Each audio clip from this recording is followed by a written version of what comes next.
Having failed in its belligerence against Pakistan in Operation Marka-e-Haq, India continues with state-sponsored terrorism as a preferred policy. Our adversaries' use of Fitna al-Hind and Fitna al-Khawarij as hired guns exposes its cowering, hypocritical and heinous face to the world. Equally disconcerting is the use of Afghan soil for terrorism in Pakistan. We urge the people of Afghanistan to choose mutual security over perpetual violence and progress over hardline obscurantism. Taliban regime must rein in the proxies who have sanctuaries in Afghanistan and are using Afghan soil to perpetrate heinous attacks inside Pakistan. The law enforcement agencies and the armed forces, with the support of the brave people of Pakistan, particularly of Khyber Pakhtunkhwa and Balochistan, will surely defeat this menace as well. Be rest assured that, like our victory in the conventional domain, every state proxy of our neighbor will be razed to dust, inshallah. Field marshal Asif Munir نے بھارت کو خبردار کیا ہے کہ دوبارہ جارحیت کی کوشش کی تو پاکستان دشمن کی توقعات سے کہیں زیادہ سخت جواب دے گا۔ بھارت کی چھوٹی سی اشتعال انگیزی کا بھی فیصلہ کن جواب دیا جائے گا۔ ہمارے ہتھیار بھارت کی جغرافیائی وسعت کا من گھڑت حفاظتی تصور ختم کر دیں گے۔ فوجی اور اقتصادی نقصانات بھارت کی توقعات سے کہیں زیادہ ہوں گے۔ نیوکلیئر انوائرمنٹ میں دونوں ممالک میں جنگ کے لیے گنجائش نہیں ہے۔ بھارت پاکستان کے ساتھ بنیادی مسائل کو بین الاقوامی اصولوں کے مطابق برابری اور باہمی احترام کی بنیاد پر حل کرے۔ Should a fresh wave of hostilities be triggered, Pakistan would respond much beyond the expectations of the initiators. The reach and lethality of our weapon systems will shatter the misconceived immunity of India's geographic vastness. The deeply hurting retributive military and economic losses inflicted will be much beyond the imagination and calculations of the perpetrators of chaos and instability. I advise and firmly caution the Indian military leadership that there is no space for war in a nuclearized environment. Settle the core issues with Pakistan as per the international norms on the basis of equality and mutual respect. We will never be intimidated nor coerced by your rhetoric and shall respond decisively beyond proportions to even a minor provocation without any qualms. وزیر اعظم شہباز شریف اور Malaysia کے ہم منصب انور ابراہیم کے درمیان ٹیلی فونک رابطہ ہوا ہے۔ دونوں رہنماؤں نے پاک ملائیشیا تعلقات، علاقائی صورتحال اور باہمی تعاون پر تبادلہ خیال کیا۔ شہباز شریف اور انور ابراہیم نے خطے کی صورتحال اور امن کی کوششوں پر تبادلہ خیال کیا۔ شہباز شریف اور انور ابراہیم کی جانب سے صورتحال اور امن کی کوششوں پر تبادلہ خیال کیا گیا۔ وزیر اعظم شہباز شریف نے ملائیشین ہم منصب انور ابراہیم کو پاک افغان سرحدی صورتحال سے آگاہ کیا۔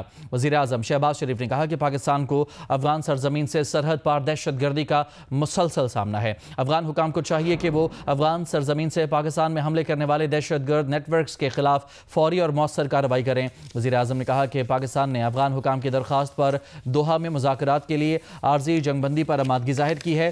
سرحدی علاقوں میں امن و امان کی بحالی کے لیے تمام دہشت گرد تنظیموں کے خلاف عملی اور ٹھوس اقدامات ناگزیر ہیں۔ انہوں نے کہا کہ فتنہ الخوارج، فتنہ الہندوستان، ٹی ٹی پی اور بی ایل اے کے خلاف مؤثر کارروائی ضروری ہے۔ ملائیشیا کے وزیر اعظم انور ابراہیم نے خطے میں بڑھتی کشیدگی پر تشویش کا اظہار کیا۔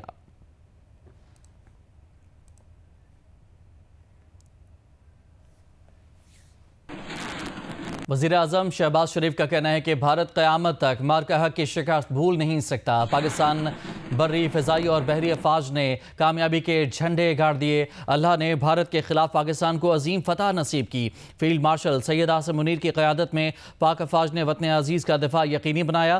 پاک فضائیہ کے سربراہ ظہیر بابر سدھو کے شاہینوں نے دشمن پر کاری ضرب لگائی۔ جہانیہ میں سیاسی رہنماؤں سے خطاب میں وزیر اعظم نے کہا کہ حکومت پاکستان کو ترقی اور خوشحالی کی جانب لے کر جا رہی ہے۔ ملک کی معیشت کے تمام اشاریے بہتری کی جانب گامزن ہیں۔ پاکستان نے معاشی استحکام اور سفارتی کامیابیوں کی نئی مثال قائم کی ہے۔ غزہ میں جنگ بندی ایک بڑی انسانی خدمت ہے اور پاکستان کو اس میں اپنا کردار ادا کرنے پر فخر ہے۔ تمام سیاسی قوتوں کو اختلافات سے بالاتر ہو کر قومی مفاد میں مل کر کام کرنا ہوگا۔ وزیر اعظم شہباز شریف کی وزیر اعلیٰ پنجاب کی بھی تعریف، کہا کہ مریم نواز اور ان کی ٹیم نے محنت، دیانت اور خلوص سے عوامی خدمت کی نئی مثال قائم کی ہے۔ ہندوستان کے مقابلے میں جو 4 دن کی جو جنگ تھی، جس طریقے سے اللہ تعالیٰ نے پاکستان کو فاتح قرار دیا اور فتح نصیب کی، اس مالک کا کرم، یہ 24 کروڑ عوام کی دعائیں اور افواج پاکستان کی دلیرانہ اور جو جری جوان افسر ہیں، اور ایئر فورس ہو ہماری، چاہے وہ بری افواج ہوں، چاہے ہمارے وہ بحری افواج ہوں، ان سب نے مل کر ایک تاریخ رقم کی ہے۔ اور اس جنگ کو لیڈ کیا ہمارے سپہ سالار جو فیلڈ مارشل سید عاصم منیر، انہوں نے فرنٹ سے لیڈ کیا اپنی لیڈرشپ کے ذریعے۔ ایئر فورس کے چیف ظہیر بابر صاحب، چیف مارشل، ان کی شاہینوں نے وہ کامیابی کے جھنڈے گاڑے کہ ہندوستان آج بھی اس شکست سے وہ باہر نہیں نکل سکا، وہ قیامت تک نہیں نکل سکے۔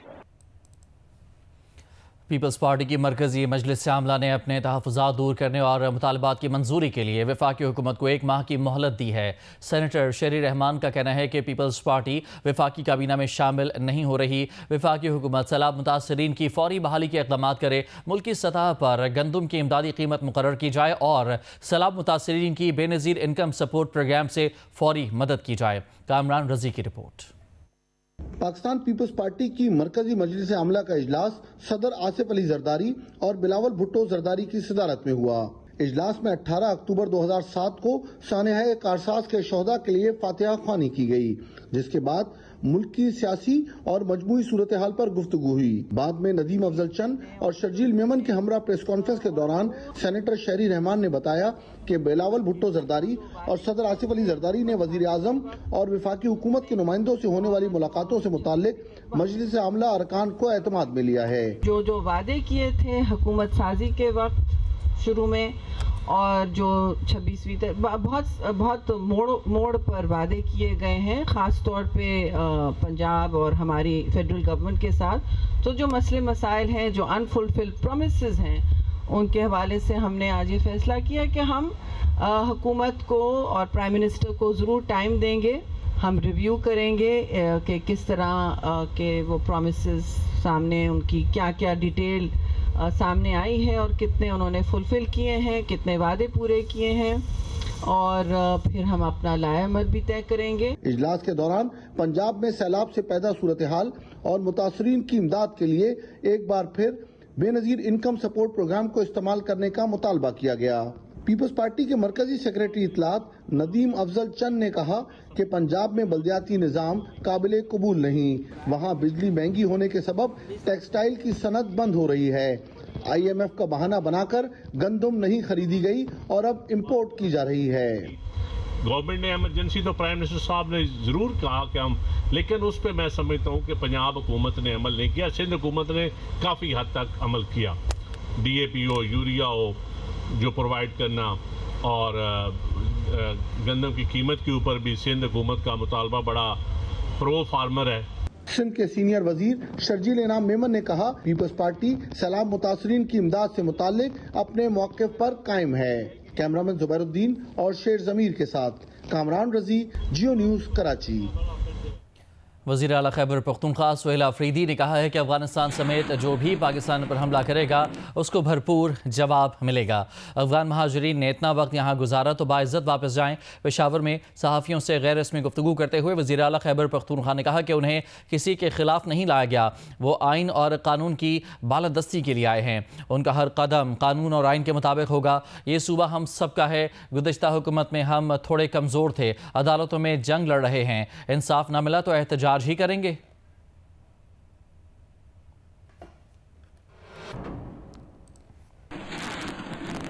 26 نومبر کے احتجاج کے کیس میں عدم حاضری پر علیمہ خان کی گرفتاری کا امکان ہے۔ پنڈی پولیس کی خصوصی ٹیم انسداد دہشت گردی راولپنڈی کی عدالت سے جاری کردہ علیمہ خان کے ناقابل ضمانت وارنٹ گرفتاری لے کر لاہور روانہ ہوئی ہے۔ بانی PTI کی بہن علیمہ خان کے وارنٹ پر مال روڈ لاہور کا پتہ درج ہے۔ مقدمے کی مزید سماعت 20 اکتوبر کو ہوگی۔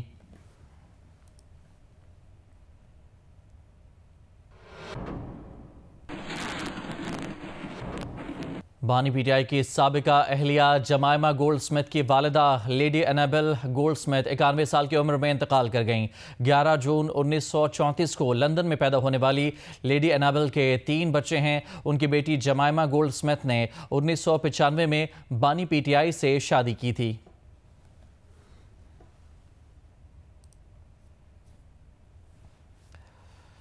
وزیر اعظم کے مشیر برائے سیاسی امور رانا ثناء اللہ نے کہا ہے کہ پاکستان کی پالیسی واضح ہے، ہم کسی پر حملہ آور نہیں ہوں گے، لیکن اگر جارحیت کی گئی تو منہ توڑ جواب دیا جائے گا۔ لاہور سے عثمان احمد بھٹی کی رپورٹ۔ لاہور میں وزیر اعظم کے پرسنل سیکرٹری مراد خان کے والد سواتی خان کی وفات پر اہل خانہ سے تعزیت کے بعد میڈیا سے بات کرتے ہوئے رانا ثناء اللہ نے کہا، افغانستان کے ساتھ پاکستان نے ہمیشہ بھائیوں والا سلوک رکھا، مگر سرحد پار سے بار بار کی دہشت گردی پر اب خاموش نہیں رہا جا سکتا۔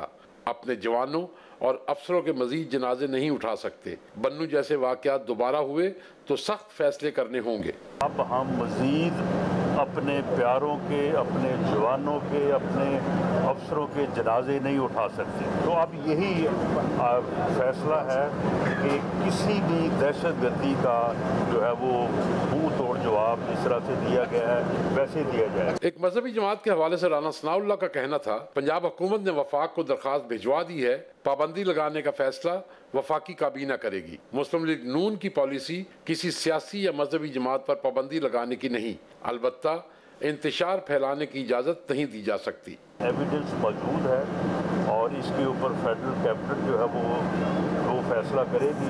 اگر پنجاب گورنمنٹ کی ریکمنڈیشن جو ہے وہ اپروو ہوتی ہے تو پھر یہ کیس جو ہے وہ جو اس کا آئینی طریقہ کار ہے اس کے مطابق آگے بڑھے گا۔ رانا ثناء اللہ نے کہا، پنجاب حکومت بلدیاتی انتخابات کے لیے مکمل طور پر تیار ہے، عوام کو ہر سطح پر اپنے نمائندوں کے انتخاب کا موقع دیا جائے گا۔ کیمرامین صفدر علی کے ساتھ عثمان احمد بھٹی، جیو نیوز، لاہور۔ پنجاب میں دفعہ 144 کے نفاذ میں 7 دن کی توسیع کر دی گئی ہے۔ محکمہ داخلہ نے 24 اکتوبر تک دفعہ 144 کے نفاذ میں توسیع کا نوٹیفیکیشن جاری کیا ہے۔ ہر قسم کے احتجاج، جلسے جلوس، ریلیوں، دھرنوں، اجتماع اور ایسی تمام سرگرمیوں پر پابندی عائد ہے۔ محکمہ صحت پنجاب کے مطابق دفعہ 144 کے تحت 4 یا زائد افراد کے عوامی مقامات پر جمع ہونے، ہر قسم کے اسلحے کی نمائش اور لاؤڈ اسپیکر کے استعمال پر مکمل پابندی ہوگی۔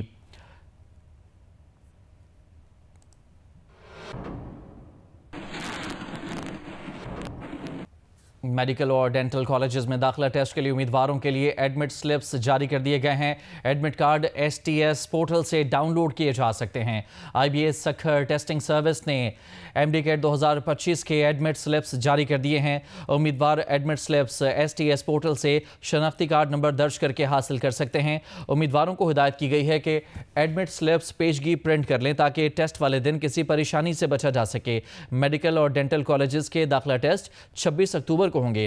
ٹیسٹ کراچی، حیدرآباد، جامشورو، میرپور خاص، شہید بے نظیر آباد، لاڑکانہ، جیکب آباد، سکھر اور اسلام آباد میں ہوں گے۔ مزید معلومات اور اپڈیٹس STS ویب سائٹ سے حاصل کی جا سکتی ہیں۔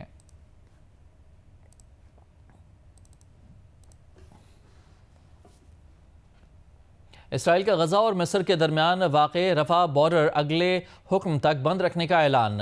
اسرائیلی وزیر اعظم آفس کا بیان کہا کہ اسرائیلی مغویوں کی لاشوں کی واپسی اور طے شدہ فریم ورک کو نافذ کرنے میں حماس کے کردار کو دیکھتے ہوئے رفح بارڈر کھولے جانے پر غور کیا جائے گا۔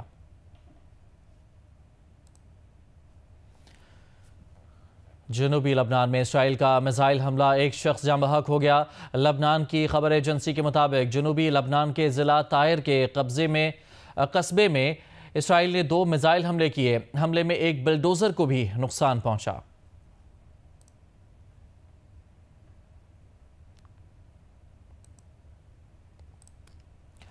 ٹرمپ حکومت کے خلاف امریکہ کی تمام ریاستوں میں نو کنگز مظاہرے، ہزاروں کی تعداد میں شہریوں نے شرکت کی۔ بڑے شہروں سمیت 2500 مقامات پر احتجاجی مظاہرے منعقد کیے جا رہے ہیں۔ مظاہرین کا کہنا ہے کہ صدر ٹرمپ آمریت اور فوجی جبر کی طرف بڑھ رہے ہیں۔ امریکی میڈیا کے مطابق صدر ٹرمپ کی تارکین وطن کی بے دخلی کے لیے چھاپوں اور مختلف ریاستوں میں فوج کی تعیناتی پر عوام میں شدید غم و غصہ پایا جاتا ہے۔ ٹرمپ انتظامیہ اور ریپبلکن رہنماؤں نے مظاہروں کو امریکہ مخالف قرار دیتے ہوئے مسترد کر دیا۔ امریکی میڈیا کے مطابق ٹرمپ حکومت کی پالیسیوں کے خلاف ملک بھر میں مظاہروں میں تیزی اور احتجاج کا دائرہ وسیع ہونے کا امکان ہے۔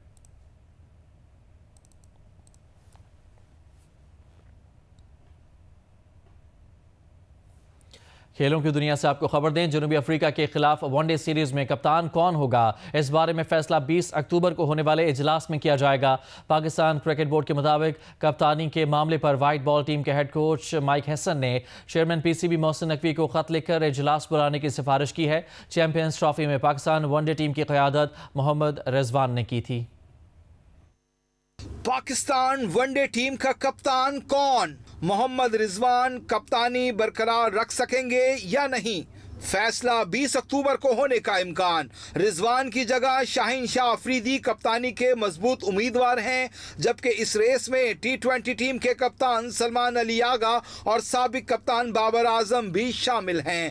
ذرائع کا کہنا ہے کہ وائٹ بال کوچ مائک ہیسن نے 2027 ورلڈ کپ کو مد نظر رکھتے ہوئے کپتانی کی تبدیلی کا معاملہ اٹھایا، جبکہ پاکستان کرکٹ بورڈ کے مطابق جنوبی افریقہ کے خلاف ون ڈے سیریز کے لیے کپتان کا حتمی فیصلہ نہیں ہوا ہے۔ وائٹ بال کے ہیڈ کوچ مائک ہیسن نے چیئرمین پی سی بی کو خط لکھا ہے، جس میں ون ڈے کپتان کو حتمی شکل دینے کے لیے سلیکشن کمیٹی اور ایڈوائزری کمیٹی کا اجلاس 20 اکتوبر کو بلانے کی سفارش کی ہے، جس میں ون ڈے ٹیم کی کپتانی کا فیصلہ کیا جائے گا۔ محمد رضوان نے چیمپئنز ٹرافی میں ٹیم کی قیادت کی تھی۔ ذرائع کا کہنا ہے کہ پی سی بی کا تھنک ٹینک کپتانی کی تبدیلی کے حوالے سے ابتدائی مشاورت کر چکا ہے۔ کپتانی کے ایک امیدوار نے ورلڈ کپ 2027 تک مکمل ضمانت اور معاملات میں فری ہینڈ کی خواہش کا اظہار کیا ہے۔